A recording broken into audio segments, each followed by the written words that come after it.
পুতুলের জন্য মাটির উনুনের জালে রান্না করা হবে সিমাই। সিমাই রান্নার জন্য রেডি করা হলো দুধ, তার সাথে নিয়ে আসলাম কাজু আর কিশমিশ।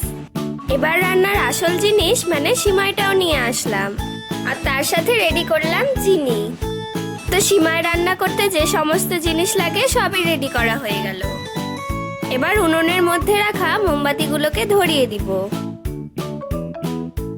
উনুনের মধ্যে এখন একটা সসপ্যান বসিয়ে দিলাম।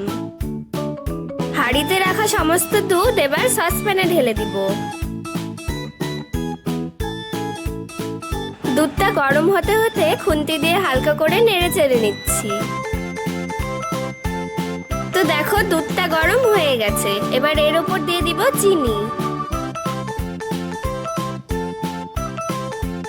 চিনিটা ভালো করে দুধের সাথে মিশে যাওয়ার পর এবার দিয়ে দিতে হবে কাজু আর কিশমিশ।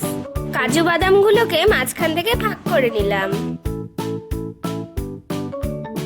এবার কিছু কাজু আর কিশমিশ দুধের ওপর ছেড়ে দিব। দেখো দুধটা কেমন ভাবে ফুটছে। দুধটা হালকা নেড়ে চেড়ে দিয়ে এবার দিয়ে দিব সিমাই। এগুলো হলো প্যাকেটের ভাজা সিমাই। সমস্ত সিমাই দুধে ঢেলে দেওয়ার পর এবার খুন্তি দিয়ে নেড়ে চেড়ে দুধের সাথে মিশিয়ে দিচ্ছি।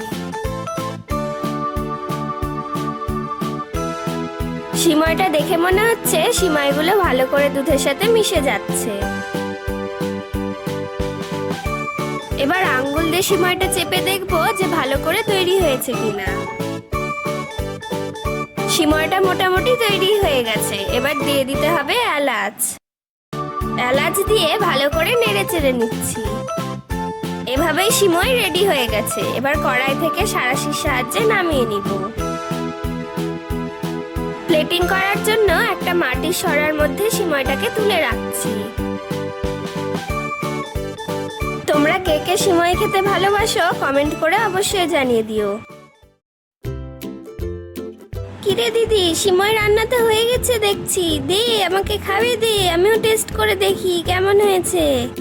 সিমাইটা দেখে মনে হচ্ছে তো ভালোই রান্না করেছিস। দারুণ হয়েছে খেতে সিমাইটা, খুব সুন্দর। তো দেখো আমাদের পুতুলের সিমাই খেতে কিন্তু খুবই সুন্দর লেগেছে। এবার আমিও সিমাই টেস্ট করি আর ভিডিওটা এখানেই শেষ করলাম।